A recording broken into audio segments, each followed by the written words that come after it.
හැමෝටම සුබ දවසක්. ගුවන් යානා අනතුරු ගොඩක් අවදානම්. මොකද ගුවන් යානා අනතුරට ලක් වුණාම බොහෝ වෙලාවට කිසිම කෙනෙක් බේරෙන්නේ නැහැ. මොකද බේරෙන්න තියෙන ඉඩකඩ ගොඩක් අඩුයි.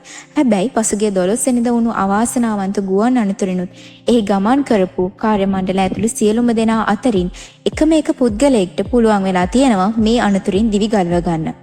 මේක හිතා ගන්නවත් බැරි විදිහේ පුදුම විදිහේ වාසනාවක්.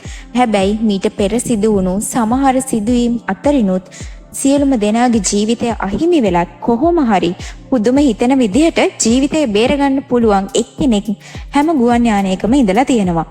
සමහරු මුහුදේ වනාන්තරවල දවස් ගණන් ගත කරලා තියෙනවා. ඉතින් පුදුම සහගත විදිහට ජීවිතේ බේරගන්න පුළුවන් වුණු වාසනාවන්ත මිනිස්සු කිහිප කෙනෙක් ගැන තමයි අද වීඩියෝ එකෙන් කතා කරන්නේ.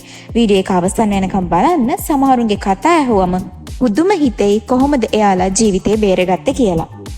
පසුගිය 12 වෙනිදා අනතුරින් ජීවිතේ බේරගත්තේ 40 හැවිරිදි විශ්වාස් කුමාර් රමේෂ්. ඔහුත් සමග සිටි ඔහුගේ සහෝදරයා ඇතුළු 241 දෙනාටම ජීවිතය අහිමි වුණත් ඔහුට හැකියාව ලැබුණා හදිසි පිටවීමේ දොර කැඩිලා තිබුණ නිසා ඉන් පිටතට එන්න. ඔහු ඉන් පිට වෙද්දිත් ගින්න පටන් ගන්න තිබුණත් ඔහු කියන විදිහට ඔහු පිටතට ආවට පස්සේ තමයි යානේ මුළුමනින්ම ගිනි අරගෙන තියෙන්නේ. 2009 අවුරුද්දේ ජුනි 30 වෙනිදා යෙමීනියා ගුවන් යානයේ ඉන්දියන් සාගරයේ ග්‍රෑන්ඩ් කොමෝර් දූපතස්සලට කඩාගෙන වැටුණා. මේ යානයේ මගීන් 142ක් සහ කාර්ය මණ්ඩලයේ 11ක් ඇතුළුව 153 දෙනෙක් ගමන් කළා. හැබැයි මේ 153 දෙනාගෙන් ජීවිතේ බේරගත්තේ 12 හැවිරිදි ප්‍රංශ ජාතික බහියා බකාරි කියන ගැහැණු ළමයා විතරයි. ඇය පැය 9කටත් වඩා අධික කාලයක් මුහුදේ ඉඳලා තියෙනවා. ඒ යානයේම කැඩුණු කොටසක එල්ලෙලා. පීනන්නවත් දන්නේ නැතුව කිසිම ජැකට් එකක්වත් නැතුව තමයි ඇය පැය 9ක් මුහුදේ ඉඳලා තියෙන්නේ. ඇයව බේරගෙන තියෙන්නේ පුද්ගලික නැවක නාවිකයෙක්. ඇයව බේරගනිද්දි තිබුණු විවිධ අස්ථි බිඳීම් නිසා ඇයව ගුවනින් ප්‍රංශයේ රෝහලක් වෙත ගෙනියලා තියෙනවා.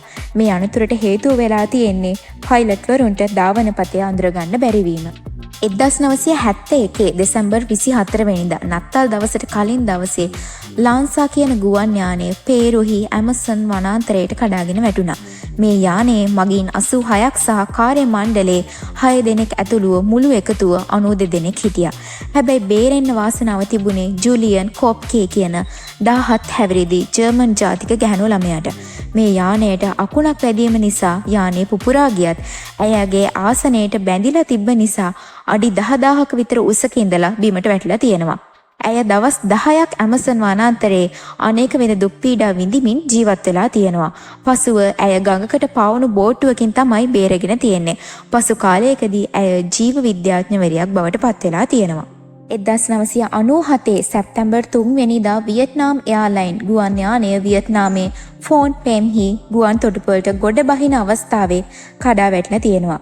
මේ යානයේත් මගීන් 60ක් කාර්ය මණ්ඩලයේ 6ක් ඇතුළුව සේරම 66 දෙනෙක් ඉඳලා තියෙනවා.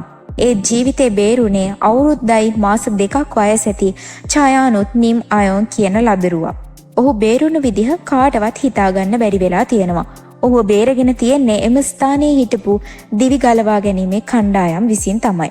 ගුවන් යානා අනතුරකින් දිවි ගලවගත්ත ලාබාලතම පුද්ගලයා විදිහට ඒ ලදරුවා ඉතිහාසගත වෙලා තියෙනවා.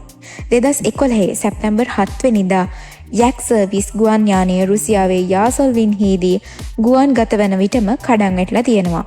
මේ යානයේත් මගීන් 37 දෙනෙක් කාර්ය මණ්ඩලයේ 8 දෙනෙක් ඇතුළුව 45 දෙනෙක් ඉඳලා තියෙනවා.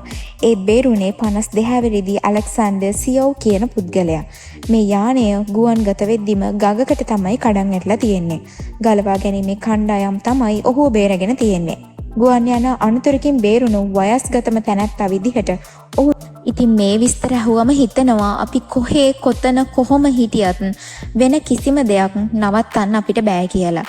කොයිතරම් ලොකු අනතුරු වලින් උනත් මේ විදිහට බේරෙන්නේ ඔවුන්ට තවත් ජීවත් වීමට තරම් වාසනාවක් තිබුණ හින්දා.